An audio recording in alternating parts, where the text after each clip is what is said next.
Hello everyone. इस question में क्या गिवन दे रखा है? A block of mass small M is placed on a smooth wedge of inclination theta.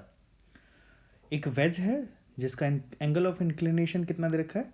Theta दे रखा है। तो मैं ये वेज कुछ इस तरीके का बना लेता हूँ।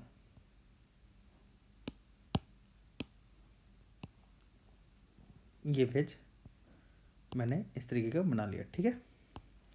और ये है हमारा हॉरिजॉन्टल सरफेस। ये हमारा हॉरिजॉन्टल सरफेस है।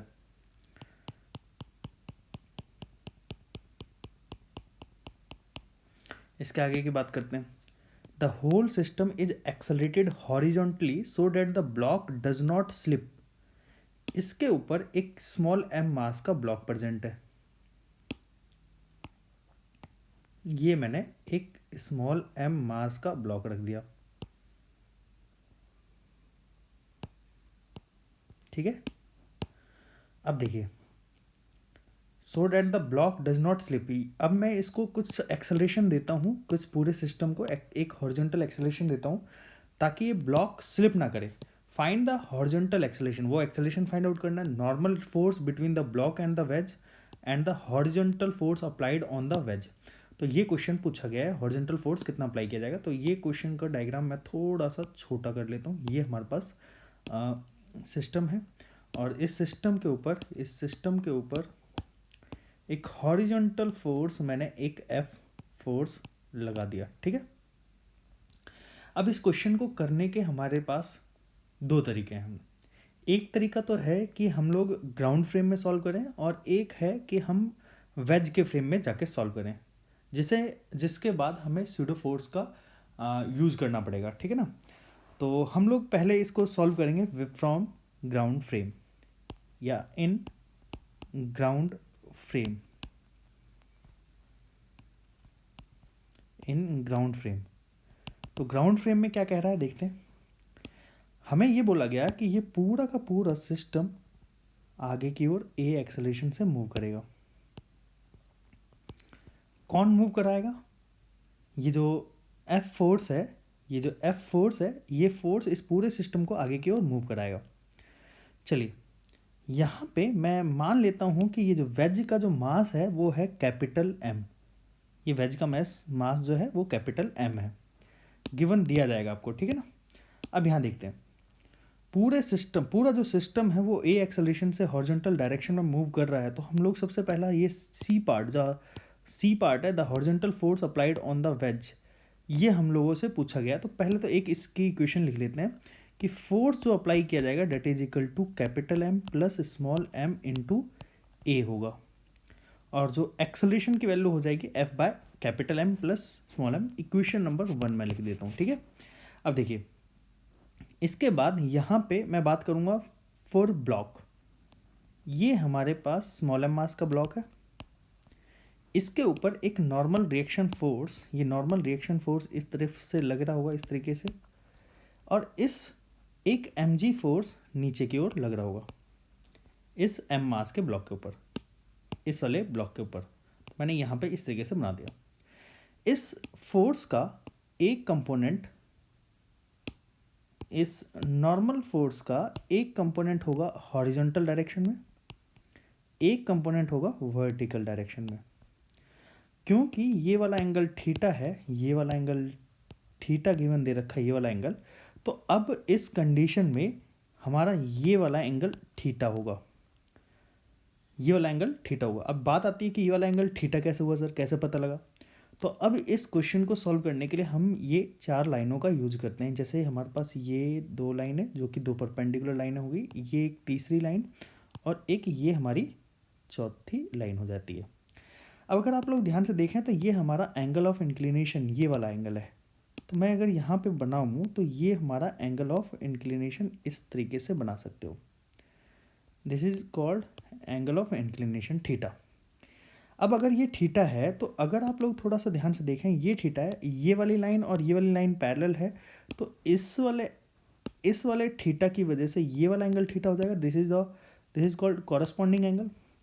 अब देखिए, ये वाला थीटा है तो ये वाला थीटा हो जाएगा वर्टिकल अपोजिट एंगल, या फिर मैं बोल सकता हूँ इस वाले एंगल के लिए ये अल्टरनेट एंगल हो जाएगा, ठीक है।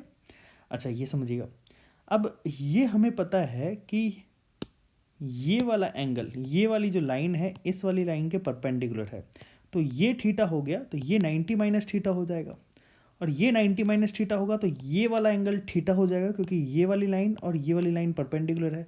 तो मैं आपको ये कह सकता हूँ शॉर्टकट तरीके से कि आप एक एंगल छोड़ के दूसरा एंगल को थीटा बोल सकते हो। तो ये अगर थीटा है तो ये वाला एंगल थीटा होगा, ये वाला एंगल थीटा होगा, ये वाला एंगल थीटा होगा।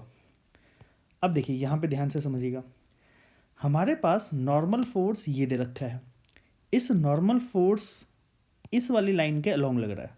इस नॉर्मल फोर्स का अगर मैं इस डायरेक्शन में कंपोनेंट देता हूँ, इस डायरेक्शन में, तो ये थीटा एंगल बनेगा। ये थीटा एंगल मैंने यहाँ कंसिडर कर लिया, तो ये वाला कंपोनेंट बनेगा एन कॉस थीटा और ये वाला कंपोनेंट बनेगा एन साइन थीटा।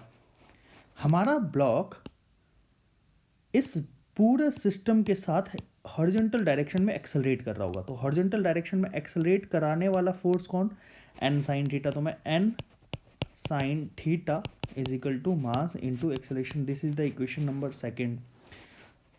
दूसरा एन कॉस थीटा जो है वो एम जी को बैलेंस कर रहा होगा, इक्वेशन नंबर थर्ड। तो अगर आप लोग ध्यान से देखें, मैं इक्वेशन फ्रॉम इक्वेशन सेकेंड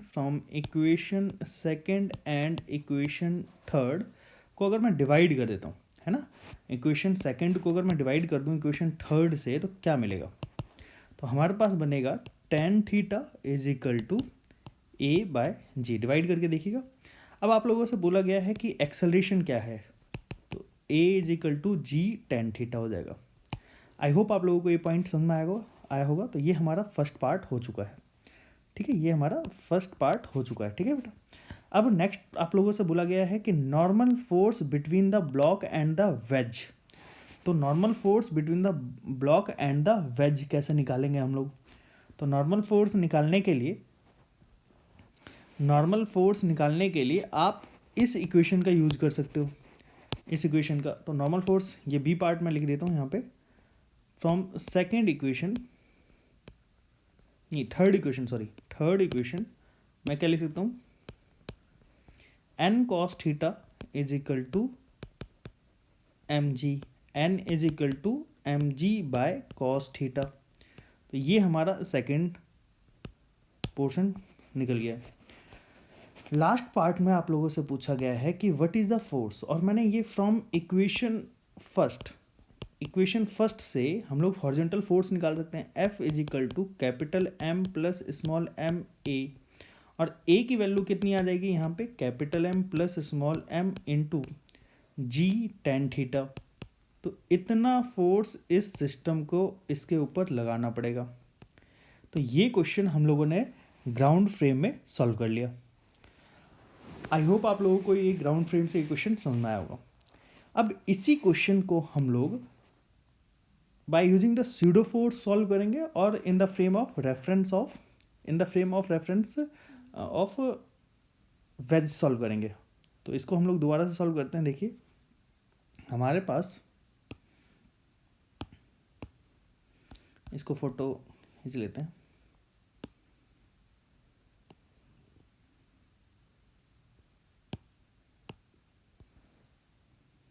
ये हमारा सिस्टम है, हम बात करेंगे इन द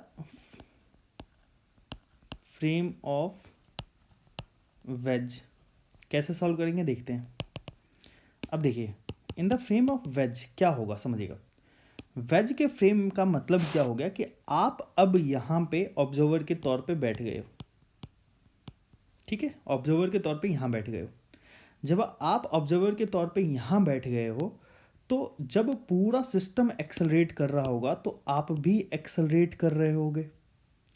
जब ये पूरा सिस्टम आगे की ओर एक्सेलरेट कर रहा होगा तो उस कंडीशन में आप भी एक्सेलरेट कर रहे होगे, ऑब्जर्वर भी एक्सेलरेट कर रहा होगा। और ऑब्जर्वर जब भी एक्सेलरेट करेगा तो आप उस कंडीशन में स्यूडो फोर्स का कॉन्सेप्ट लगा सकते हो। तो स्यूडो फोर्स का कॉन्सेप्ट हम लोग लगाते हैं यहाँ पे, हम लोग ब्लॉक को कंसिडर करते हैं। फॉर ब्लॉक के ऊपर, ये मैंने ब्लॉक बना दिया, इस ब्लॉक के ऊपर एक mg फोर्स नीचे लग रहा होगा, नॉर्मल फोर्स इस तरीके से लग रहा होगा, और एक स्यूडो फोर्स जो कि ऑब्जर्वर एक्सेलरेटेड फ्रेम में है, इस वजह से लग रहा होगा। तो इस क्वेश्चन को सॉल्व करने के लिए हम क्या करते हैं, फिर से नॉर्मल का कंपोनेंट कर लेते हैं।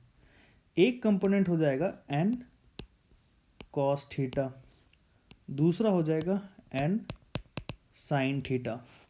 आप लोगों को पता होना चाहिए कि ये जो ऑब्जर्वर इस फ्रेम में बैठा हुआ है, जितने एक्सेलरेशन से ये मूव कर रहा होगा उतने एक्सेलरेशन से ये भी मूव कर रहा होगा, बट इस ऑब्जर्वर को ये ब्लॉक रेस्ट पे दिखाई दे रहा होगा। ये भी क्वेश्चन में मेंशन है कि रिलेटिवली रेस्ट पे रहना चाहिए।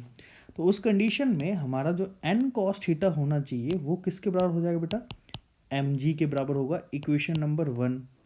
दूसरी, ये सेकंड इक्वेशन रख लेते हैं इसको, है ना, इसको इक्वेशन नंबर सेकंड बोल देते हैं।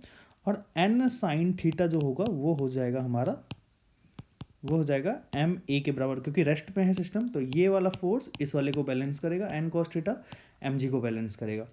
तो ये equation number first.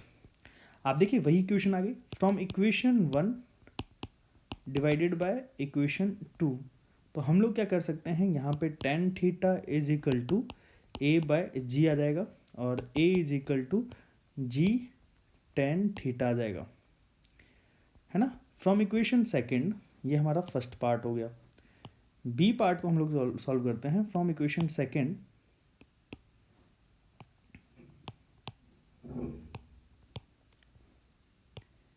n cos theta जो होगा वो होगा एम जी के बराबर, and n is equal to हो जाएगा M G by cos theta, ये भी हो गया। थर्ड पार्ट आप लोगों से बोला गया कि फोर्स कितना लगेगा। तो फोर्स अगर आप लोग थोड़ा सा ध्यान से देखें, ये पूरा सिस्टम आगे की ओर एक्सेलरेट कर रहा है, तो ये फोर्स की वैल्यू हो जाएगी capital M plus small M A, और F is equal to capital M plus small m into G tan theta. ये फोर्स की वैल्यू लग जाएगी। आई होप आप लोगों को ये क्वेश्चन समझ में आया होगा। अगर आप लोगों ने चैनल को सब्सक्राइब नहीं करा है तो जल्दी से जाइए चैनल को सब्सक्राइब करिएगा, और बेल आइकन को प्रेस करना मत भूलिएगा।